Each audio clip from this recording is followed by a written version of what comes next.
Part 1. You will hear part of a telephone conversation between a job seeker and a recruitment agent. First, you have some time to look at questions 1 to 6.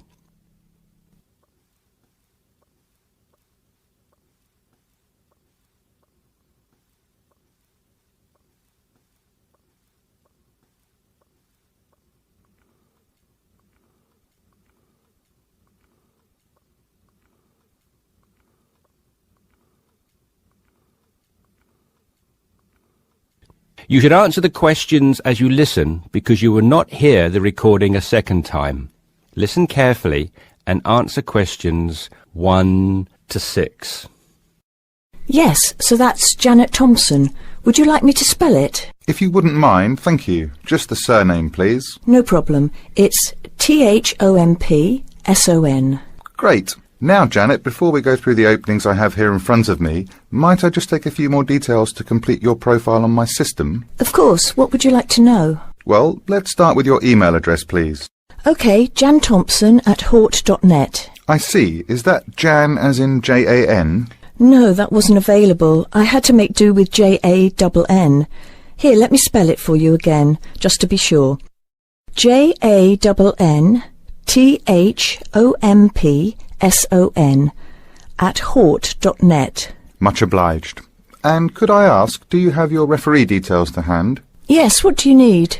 I need one work reference and one character reference from a friend or colleague. OK, for a work reference, there's Jane Foote. She's my former boss at Bermuda Girls' School, head of English. OK. My personal referee is Monica Carbody. Mon and I have been best friends since we met in Bermuda in 1991, when she was Deputy Head of English under Mrs. Foote. Perfect. And you mentioned, of course, that you're an English teacher, but are there any additional subjects you're qualified to teach? Yes, I have a diploma in special needs, and I can also do history to GCSE level. Very good.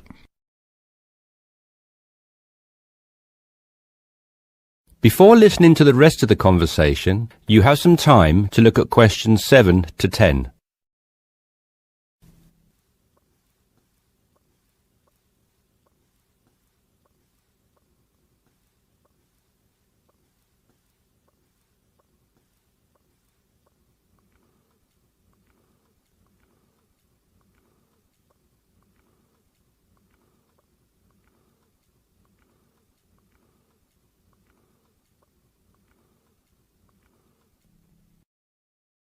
Now listen and answer questions 7 to 10. Do you think I stand a good chance of finding something? Oh, better than good. In fact, we have some positions we can offer you today. You see, it's not so difficult to find a temporary role. Tell you the truth, there are plenty of them around, but getting a permanent position will prove a little more trying, though.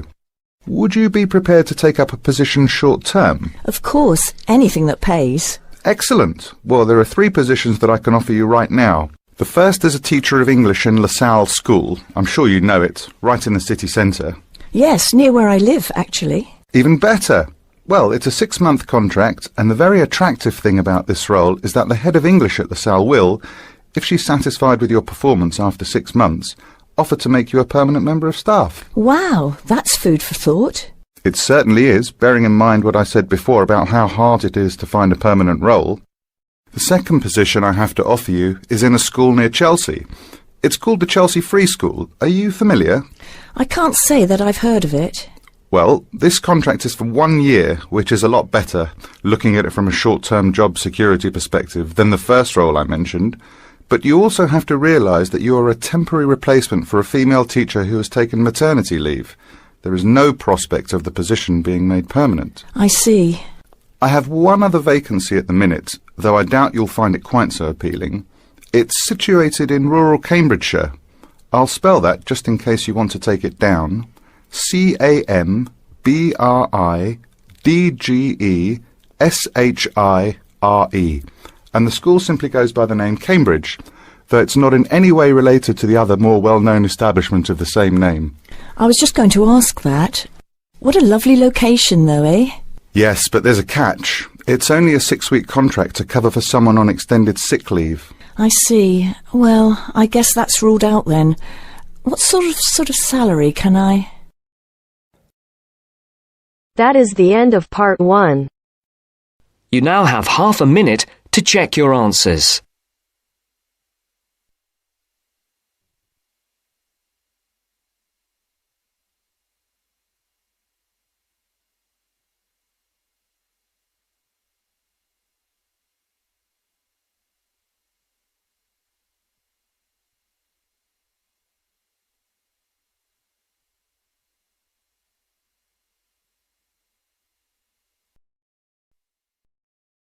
Now turns to part 2. Part 2. You are going to hear Dr. Joanne Robinson, the course director of a language learning centre, answering questions from reporters from the student newspaper. First, you have some time to look at questions 11 to 16.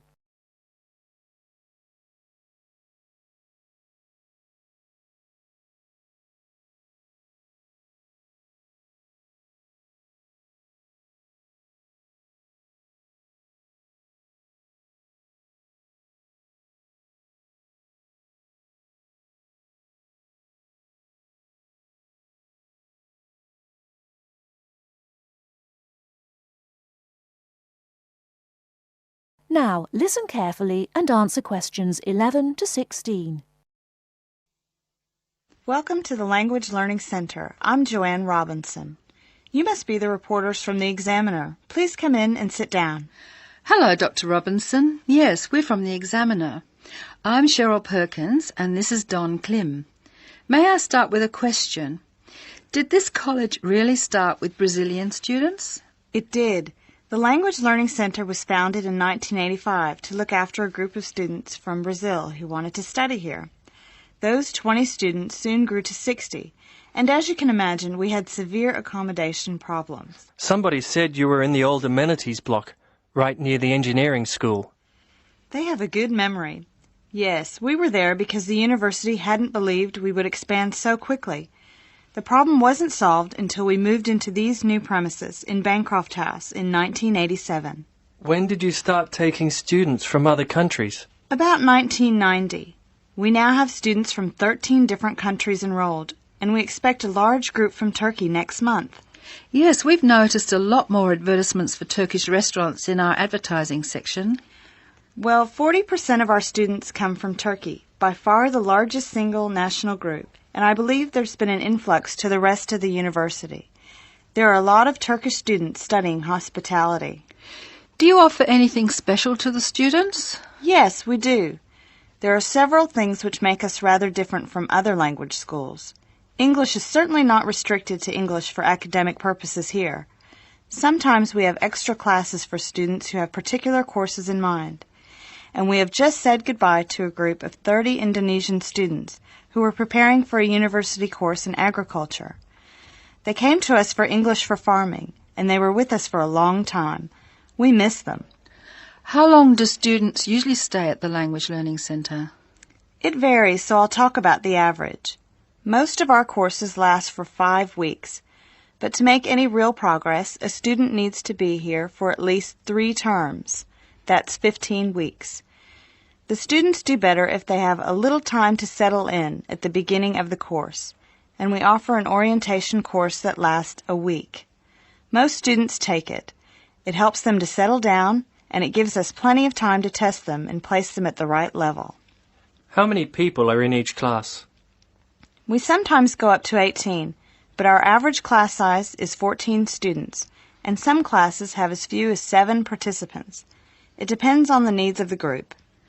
You were saying that you miss your students when they go. How do you attract students? I mean, how do they hear about the Language Learning Center in the first place? We're included in the university advertising and marketing, and we have our own website.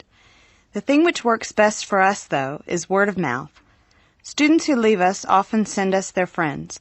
In fact, a student who arrived today was carrying a photograph for me of a former student and his baby. It sounds like a nice place to be. It is. A lot of our students make lasting friendships while they're here. Before you hear the rest of the talk, you have some time to look at questions 17 to 20.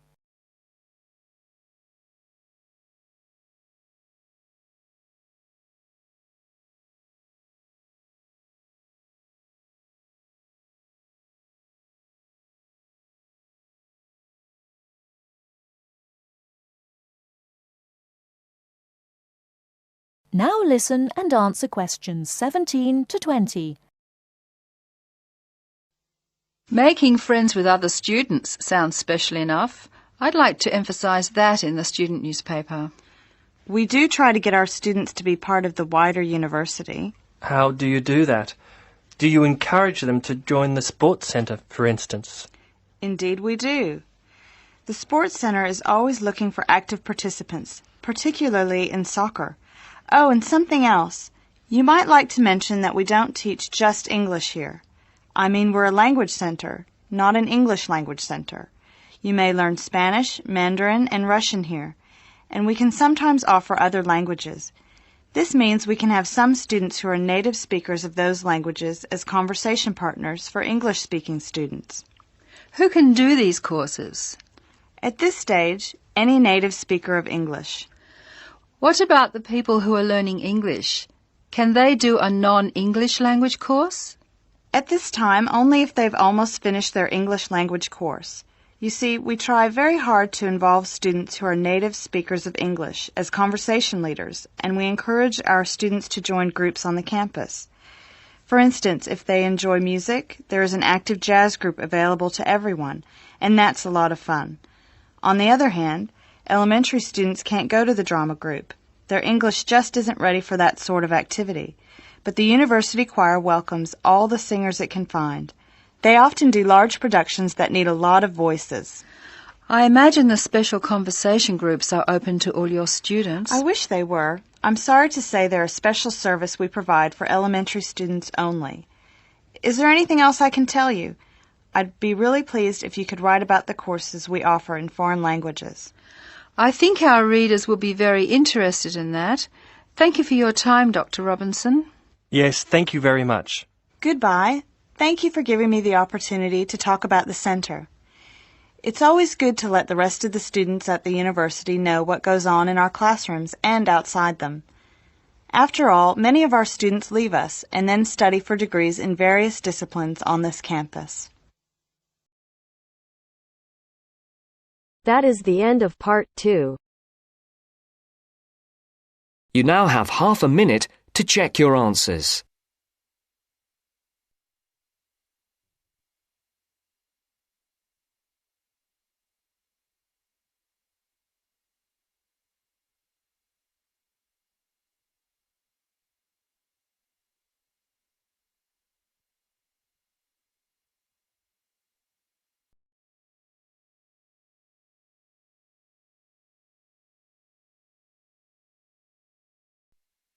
Now turns to part 3. Part 3. You will hear two business studies students, Evelyn and Mark, preparing for a seminar presentation. Before you hear the conversation, you have some time to look at questions 21 to 25.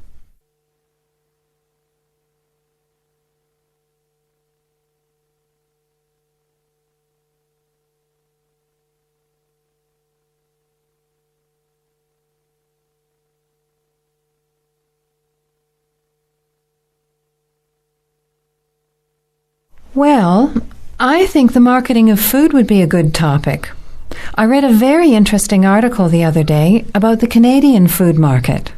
I suppose everybody's interested in food, even if it's trying not to eat. Why Canada? I know that's where you come from, but isn't it just all North America, really? No, that's why I thought this article was interesting. Although lots of U.S. companies are well established in Canada, and vice versa, there are still subtle differences between the two markets. It says here, the Canadian market is definitely not a northern clone of the U.S. I like that. And it says that if you understand these differences, it can have a big impact on successful food marketing. So I know that Canada has a big French-speaking population in Quebec. Is this what they're referring to? Not only French and English speakers, there are many different ethnic groups in Canada. It's really quite multicultural. For example, Toronto has large Asian and Italian populations, and Vancouver's got a large Asian population too. And Because Canada's population is small, these groups make quite an impact, introducing new styles of cooking. So, you can see lots of unfamiliar vegetables and things in the markets, and new restaurants are opening every day. It's great if you love trying out new foods, as many people do. Which kinds of food are becoming popular? Well, some Asian food, I'd say, has been popular for quite a while, like Chinese. But now, Southeast Asian restaurants are becoming very fashionable. Then there's Mediterranean, of course, such as Greek, Italian, and so on. But Caribbean and Mexican food is really taking off among young people these days. So, are the supermarkets starting to stock the ingredients that are needed to prepare these foods at home? You know, all those unusual condiments and sauces. Yes, that's right. It's quite interesting going to the supermarket, isn't it? And noticing how they're introducing sections for foods of different nationalities. You can buy quite exotic products locally these days. The article mentioned that 80% of the Canadian retail market is controlled by 8 major national supermarket chains, so that when they introduce changes, they can happen quite rapidly. Okay, well, how are we going to organise this seminar then? I made some notes on the trends in the Canadian market, about changing tastes, and also patterns for where food is consumed. I thought maybe we could summarize it into a chart or table, and maybe use the overhead projector to present it. Good idea. Maybe I could have a look for similar trends and tastes in Australia and the UK for comparison. Let's have a look at what you found. Before the conversation continues, you have some time to look at questions 26 to 30.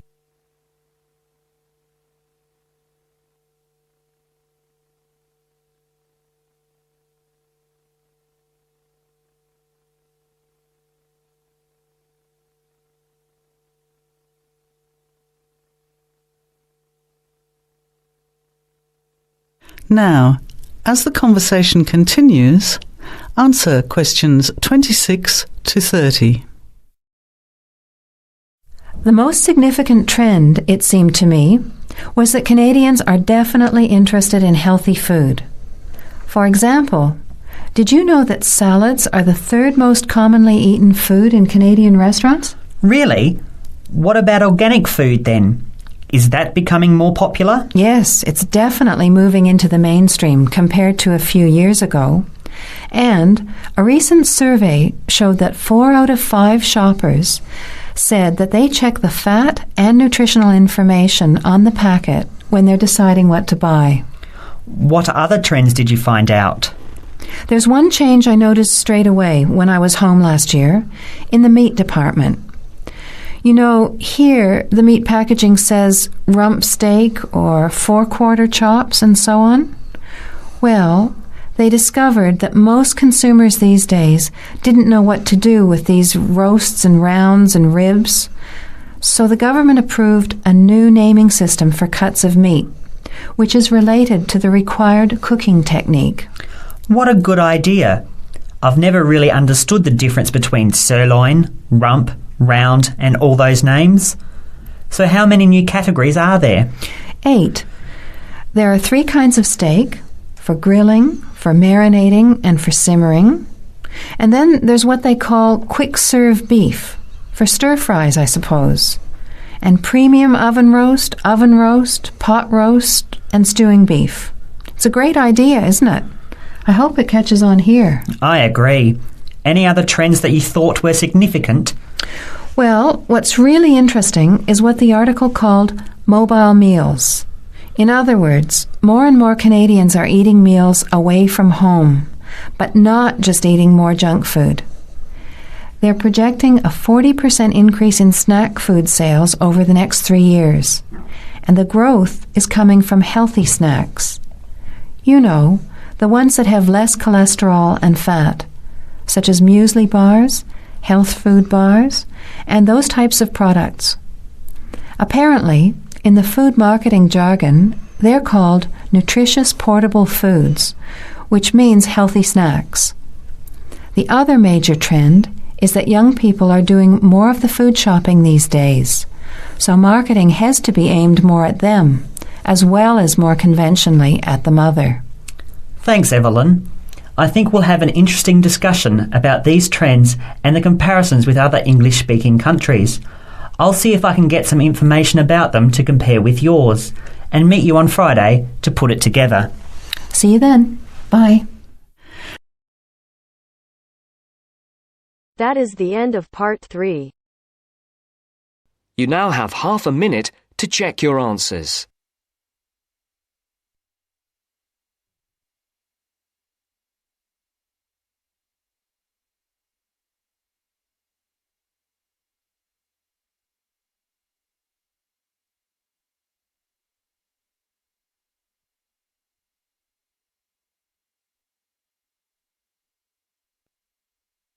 Now turns to part 4.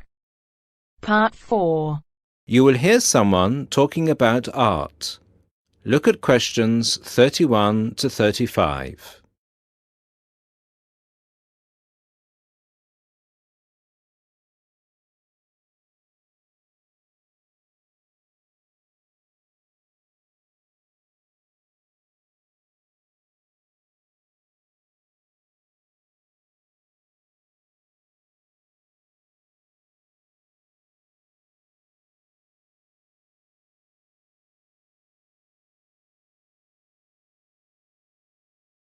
Listen to the first part and answer questions 31 to 35.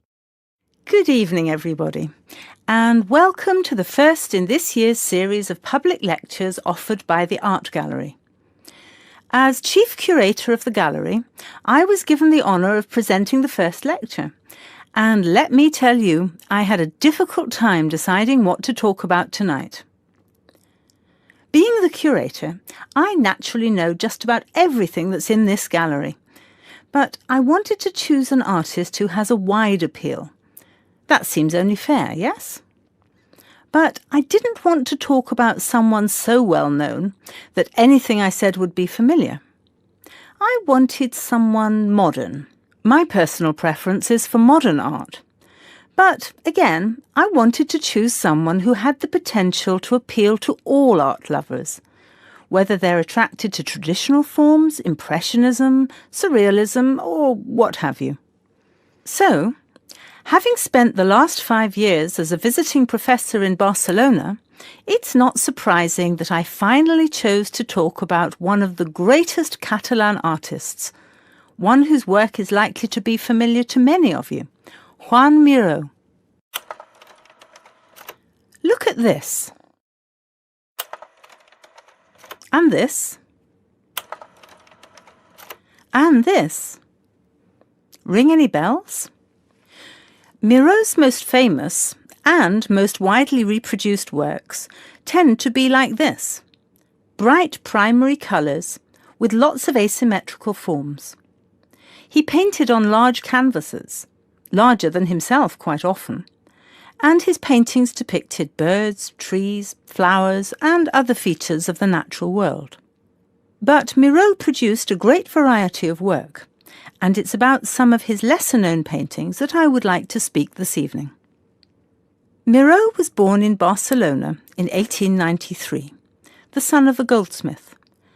He began to show talent very early, and in 1926 went to Paris, where he was drawn to the Surrealists of Montparnasse. He did not define himself as a Surrealist, however. He preferred to stay free to experiment with other artistic styles as he wished.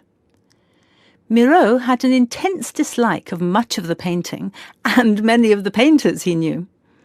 He wished to do something totally different, to express his contempt for bourgeois art.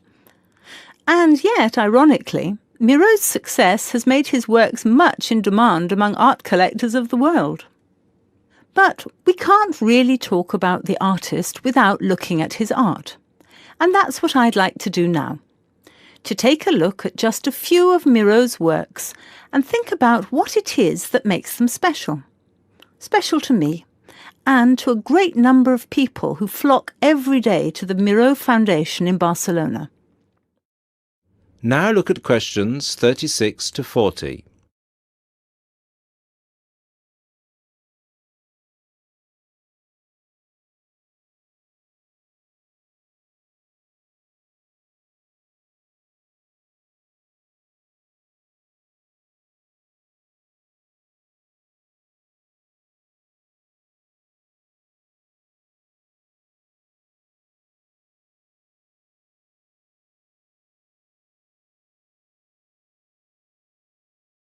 As the lecture continues, answer questions 36 to 40.